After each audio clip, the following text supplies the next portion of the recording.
नमस्कार। आज हम शरणदाता कहानी अज्ञेय की कहानी शरणदाता की समीक्षा करेंगे। जैसा कि हमें पता है कि जो सच्चिदानंद वात्स्यायन अज्ञेय जी का पूरा नाम है और इनका जन्म 1911 में है और मृत्यु 1987 में हुई। अज्ञेय जी जो है मूलतः कवि हैं, पर उनकी कहानी और उपन्यास, निबंध और यात्रा वृत्तांत लेखन में इनकी विशिष्ट मौलिक परंपरा में दिखाई देती है। आपने तार सप्तक का संपादन कर हिंदी साहित्य में प्रयोगवाद की प्रतिष्ठा की और आपके जो वैचारिक गरिमा और प्रयोगधर्मिता इनकी लेखन की पहचान है। इनकी कहानियों में हमें घटना और चरित्र प्रधान न होकर हमें इनमें विचारों प्रेरकता दिखाई देती है। और इनकी प्रमुख कहानियों पर अगर हम विचार करें तो इन कहानियों में शरणदाता जो कहानी है उसका अपना महत्वपूर्ण स्थान है। अब हम कहानी के तत्वों के आधार पर अगर इस कहानी की समीक्षा करते हैं तो हमें कथा वस्तु पहला बिंदु अगर हम उठाते हैं तो शरणदाता कहानी जो है वो भारत पाक के विभाजन के समय की जो त्रासदपूर्ण घटनाएं थी उन्हीं को आधार बनाकर ये लिखी गई है। लाहौर में देवेंद्र लाल और रफ़ीकुद्दीन इनके परस्पर जो संवाद है और 1947 का जो भारत पाक के विभाजन के समय जो सांप्रदायिक दंगे हुए, उन दंगों में जो लाहौर पाक की सीमा में जहाँ हिंदू अल्पसंख्यक थे और उनके जान माल की उस समय हानि हो रही थी और उस भारत की जो सीमा पे पड़ने वाले शहरी जितने भी क्षेत्र थे वहाँ वो पलायन कर रहे थे। तो इसी घटना को लेकर ये कहानी का ताना बाना बुना गया है। रफ़ीकुद्दीन उदारवादी और संवेदनशील होने के कारण अपने मित्र देवेंद्र लाल को वहीं रुकने का अनुरोध करते हैं और उनकी देवेंद्र की पत्नी मायके गई हुई है और वह उसे कुछ दिन वहीं रुकने का संदेश देकर मित्र के बहुत आग्रह करने पर अपना जरूरी सामान समेत रफ़ीकुद्दीन के यहाँ आ जाते हैं। और जब देवेंद्र लाल रफ़ीकुद्दीन के घर पहुंचते हैं तो उसी दिन से जो उपद्रवी है उनके घर को लूट कर आग लगा देते हैं, देवेंद्र के घर को। और इस तरह पूरे शहर में खून की होली और उन्माद का जुनून दिखाई देता है। वहीं जो कुछ बहुसंख्यक कौमें एकजुट होकर अल्पसंख्यक शरणार्थियों को उनकी वतन की सरहद तक पहुंचाने का भी जिम्मा लेती हैं, लेकिन रफ़ीकुद्दीन की जो बिरादरी है वो उसे धमकियां देती हैं और बलपूर्वक देवेंद्र को उठा ले जाएंगे, इस तरह उन्हें विवश करती हैं कि वो देवेंद्र को वहाँ से निकाल दें। लेकिन इन सब धमकियों से रफ़ीकुद्दीन है वो अपने मित्र को गुपचुप तरीके से अपने मित्र शेख अताउल्ला के तालेबंद कमरे में छुपाने की व्यवस्था करते हैं और इधर जो देवेंद्र है वो एक कैदी की तरह अंधेरी कोठरी में एक वक्त का खाना खाकर अपना समय बिताने को विवश होते हैं। और उस कमरे में जो उनके मित्र हैं अताउल्ला, उनके कमरे में देवेंद्र रहता है तो वहाँ एकमात्र बिलार को अपना मित्र बनाते हैं, जो पड़ोस में जो शेख साहब के घर आती आवाज़ों को सुनकर उनका एकाकीपन बांटने का प्रयास करते हैं। और उन्हीं जो पड़ोस में शेख साहब की बेटी है जुबैनिसा, वो उनके लिए रोटियां रख के जाती है। उसी में एक पर्ची भेजती है कि खाना पहले कुत्ते को खिलाकर खाइएगा। और जब वह शरणदाता बिलार को यह खाना खिलाता है तो बिलार जो है उस बिल्ले को खाना खिलाता है तो मन ही मन दुखी होता है कि वह बिलार के साथ वही विश्वासघात कर रहा है जो उसे शरणदाता उसके साथ कर रहा है। बिलार खाना खाकर मर जाता है। ये एक संकेत था पर्ची में कि बिलार को खाना खिलाइएगा पहले, यानी खाने में कुछ हो सकता है अगर आप खाएंगे। तो एक तरह से ये इस चीज़ के पुख्ता हो लेना है कि आप खा रहे हैं तो सोच समझ के खाइएगा। और इस इशारे को जो देवीलाल है वो समझ जाता है, देवेंद्र लाल समझ जाता है, और फिर भी उसे बिलार को खाना खिलाकर ये चेक करना होता है कि सही में ये बात सही है क्या, और इस वाकई सही निकलती है। बिलार खाना खाकर मर जाता है। और इस तरह डर के मारे देवेंद्र लाल अपने उसी समय जरूरी कागजात लेकर रात के अंधेरे में अहाते के दीवार से वो दीवार को फांद कर भाग जाता है। तो इस तरह कथा का अंत 1.5 महीने बाद की कथा से होता है, जिसमें सुरक्षित दिल्ली में बैठे देवेंद्र लाल को लाहौर से प्राप्त एक चिट्ठी में जुबैनिसा द्वारा अपने पिता की करनी पर शर्मिंदगी और उन्हें सुरक्षित होने पर संतुष्टि व्यक्त करती है। और इसका विश्वास है कि धर्म से पहले व्यक्ति एक इंसान है। ये इस कहानी का महत्वपूर्ण संदेश है कि धर्म से पहले व्यक्ति एक इंसान है। देवेंद्र लाल जुबैनिसा के प्रति आभार प्रकट करते हुए उस पत्र को फेंक देता है ताकि पुरानी कटु स्मृतियाँ उन्हें प्रतिशोध के लिए न उकसाए। वो एक अच्छा संदेश भी दिया गया है। अब हम दूसरे बिंदु पे बात करते हैं, पात्र और चरित्र चित्रण। इसमें हमें देवेंद्र लाल, रफ़ीकुद्दीन, बिलार, शेख साहब, जुबैनिसा पात्र हैं, और प्रतिनिधि पात्र के रूप में देवेंद्र लाल है जो कथा को आगे बढ़ाते हैं।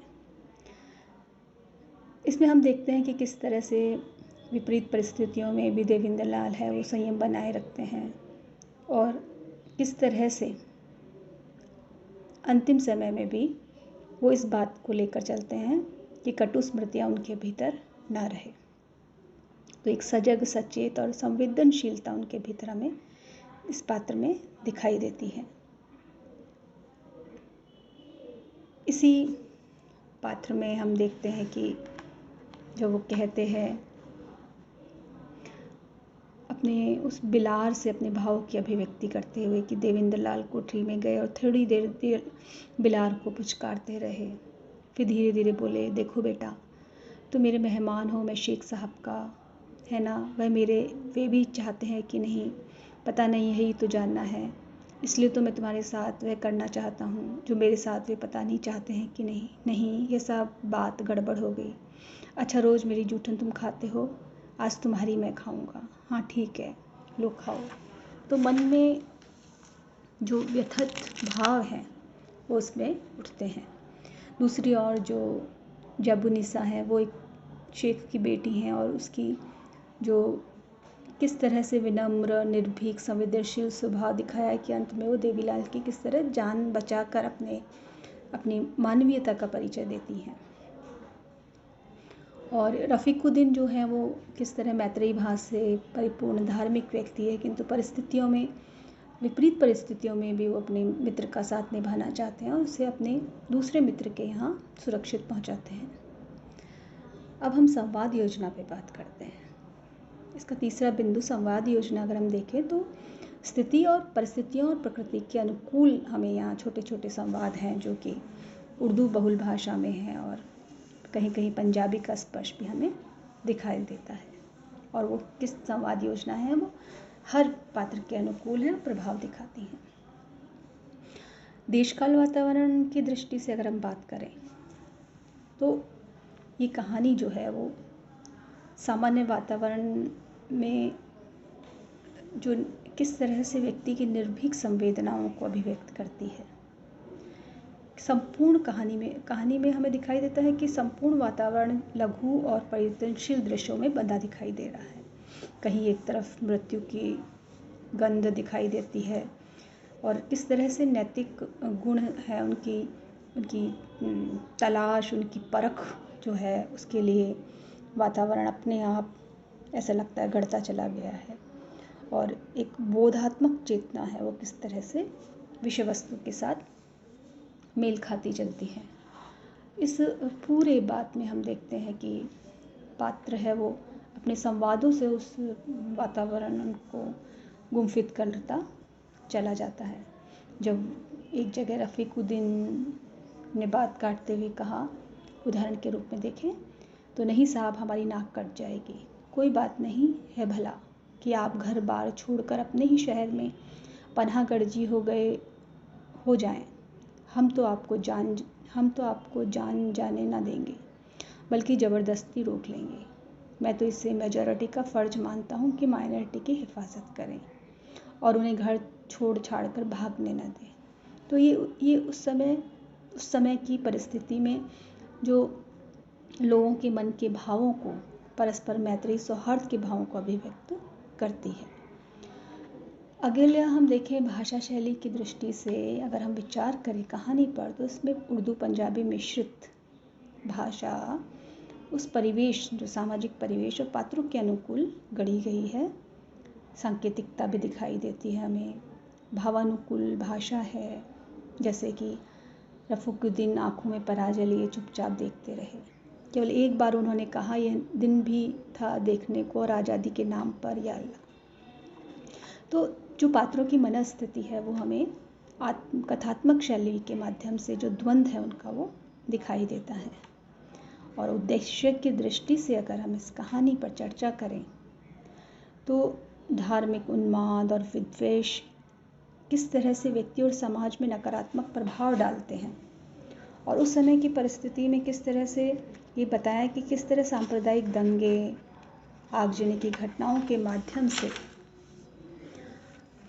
किस तरह मानवीयता है वो चूर चूर हो जाती है। हमारी संवेदनाओं का अंतर्द्वंद, मानवीय संवेदनाओं का अंतर्द्वंद, और वही जो संवेदना है वो इस कटुता से हमें बाहर निकाल सकती है। जो सांप्रदायिक वैमनस्यता की जो भावधारा है, जो एक कटु भावधारा है, वो किस तरह स्वार्थ लोलुप होकर इस एक हैवानियत की जो भीड़ उपजती है, उस भीड़ का रूप धारण कर लेती है और किस तरह वो मानवीयता को ताड़ ताड़ करती है। तो हमें मानवीय मूल्यों के प्रति आस्था, विवेकपूर्ण दृष्टि और सजगता के द्वारा ही हम इस पर अंकुश लगा सकते हैं। इसे स्पष्ट करते हुए कहानी में अज्ञे जी लिखते हैं कि देवेंद्र लाल ने जाना कि दुनिया में खतरा बुरे की ताकत के कारण नहीं, अच्छे की दुर्बलता के कारण है। भलाई की साहसहीनता की बड़ी बुराई है। घने बादल से रात नहीं होती, सूरज के निस्तेज हो जाने से होती है।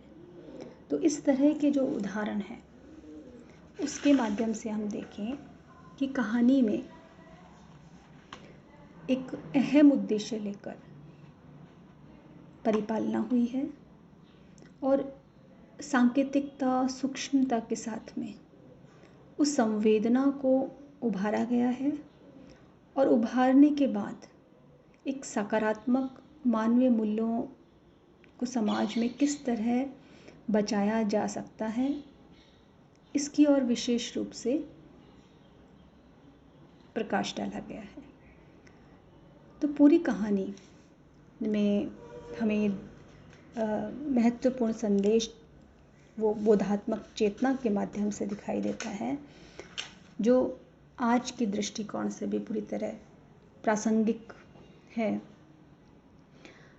और अज्ञे की जो विशेषता है कि दो धाराओं का संघर्ष इस कहानी में उन्होंने एक प्रयोग धर्मिता भी नहीं कहेंगे, एक ऐसी वैचारिक गरिमा के साथ में उन्होंने जो इन दो धाराओं का एक समसामयिकता के प्रवाह में प्रमादग्रस्त धारा, जिसमें विवेक को निशेष कर दिया है एक धारा ने, और दूसरी धारा जिसका जबुनिसा प्रतिनिधित्व कर रही है, जिसका देवकीनंदा स्वयं प्रतिनिधित्व कर रहे हैं, वो है कि मानवीय संवेदना की सामर्थ्य लिए जो इस प्रमादग्रस्त जो पहली धारा है उसके विरोध में खड़ी हुई है दूसरी धारा।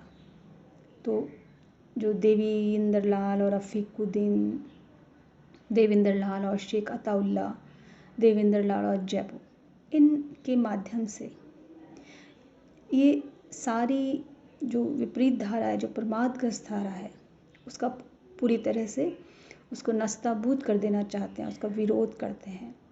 तो ये जो चेतना का भाव है, ये एक महत्वपूर्ण संदेश इस कहानी में दिया है।